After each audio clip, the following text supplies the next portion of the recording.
Assalamualaikum warahmatullahi wabarakatuh. Selamat pagi, salam dan bahagia.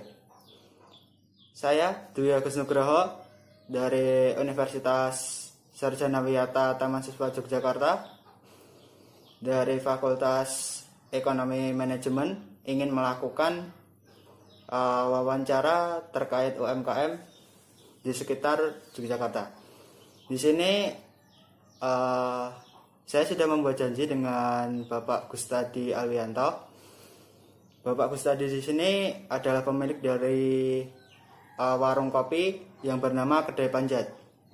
Jadi jika kalian ingin datang, kunjungi alamat yang ada di bawah ini, di sini. Oke.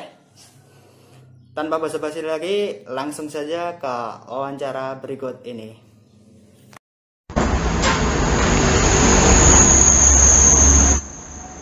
Apa?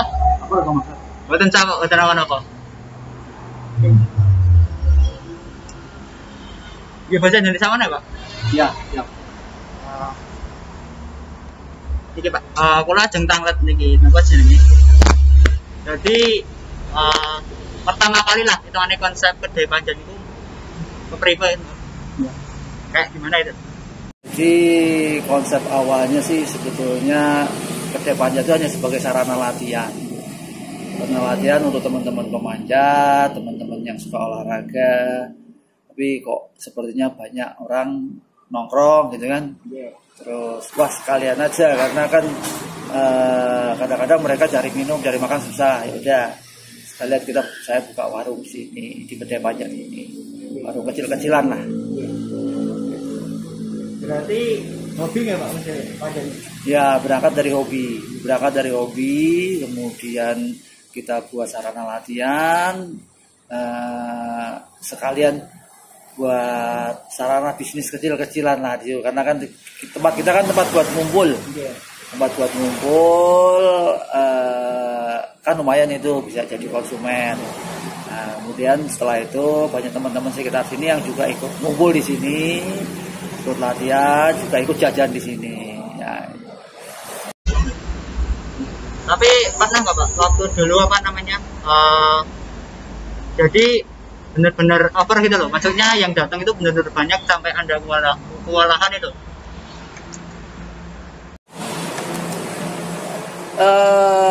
Yang jelas sebelum COVID ya. Sebelum COVID itu andalan saya kan memang grafika.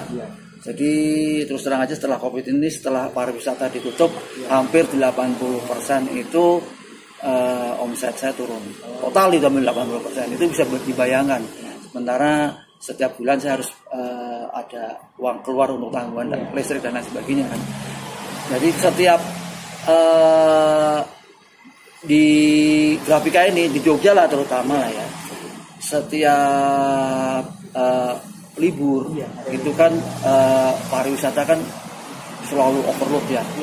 Nah itu ya imbasnya mah ke kita, ke UMKM inilah, ke pedagang-pedagang kecil kayak gini. Jadi itu imbasnya sangat luar biasa sekali. Jadi memang saya sering kalau musim liburan itu hampir setiap pagi, karena kan saya juga menyewakan kamar mandi. Jadi hampir setiap pagi itu kita itu hampir kewalahan, udah pasti kewalahan setiap liburan setiap pagi, karena di grafika ini kan dia restoran besar yang saya tamunya luar biasa gitu kan.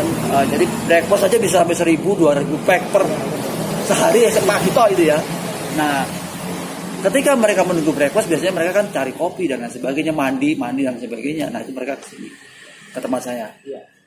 Nah disitulah yang saya sering sekali mengalami kerepotan setengah mati, karena mereka kan tamu yang istilahnya cepat ya, karena durasi waktunya dia di sini kan cuma paling sejam 2 jam. Setelah itu mereka breakfast, setelah itu nah itu ada kayak kalau minta kopi, minta mie dan lain sebagainya harus merungsung gitu. Nah itu kemarin begitu juga kalau weekend. Jadi kalau weekend itu udah pasti ramai di sini. Nah itulah pasti kewalahan saya. Begitu. Enggak apa?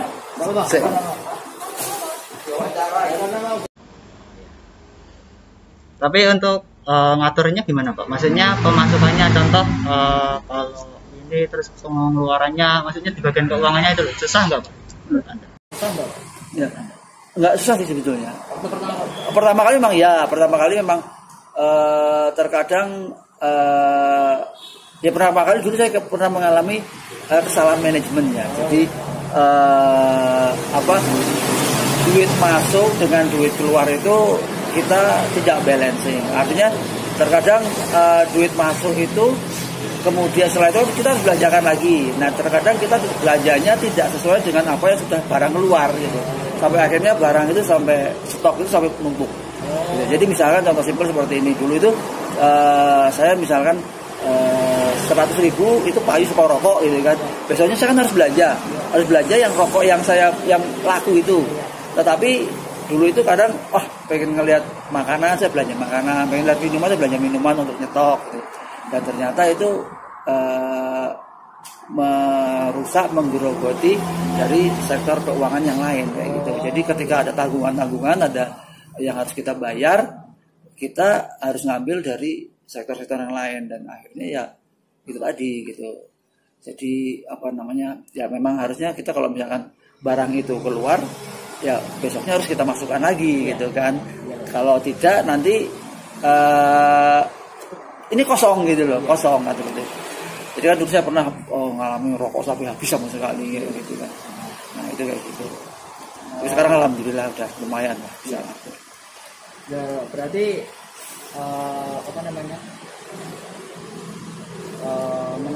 menanggulanginya dengan cara tadi ya Pak, dengan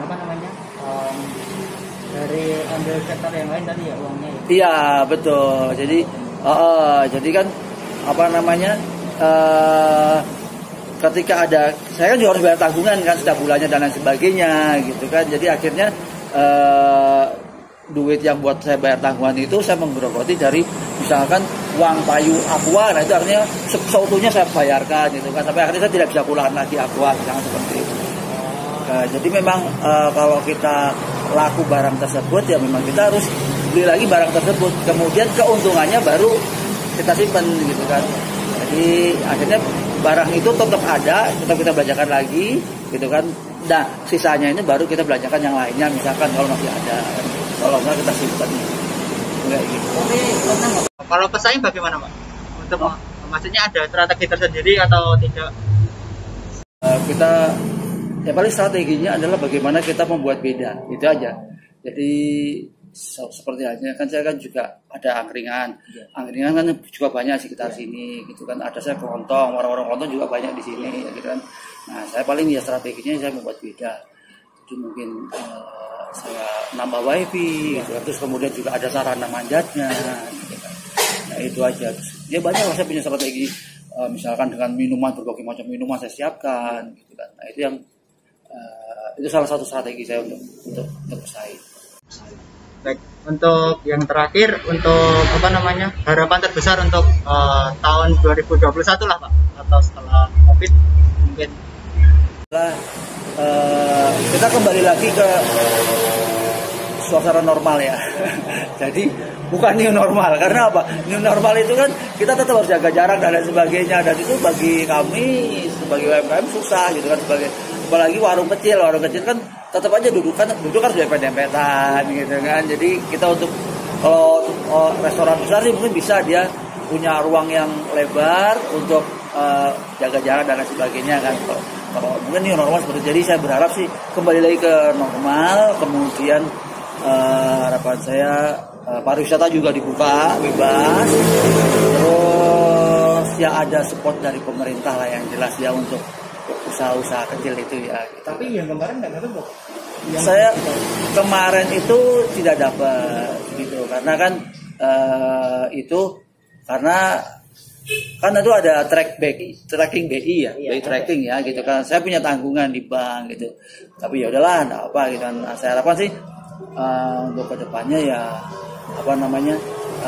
lebih merata lah, walaupun kita punya tanggungan juga, kita juga kondisinya kan juga susah ya.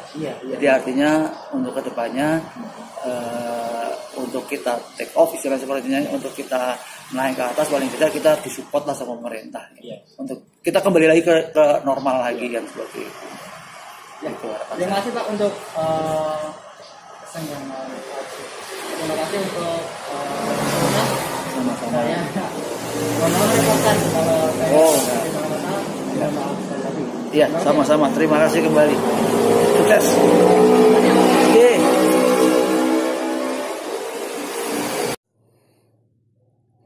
Ya, bagaimana dengan wawancara tadi?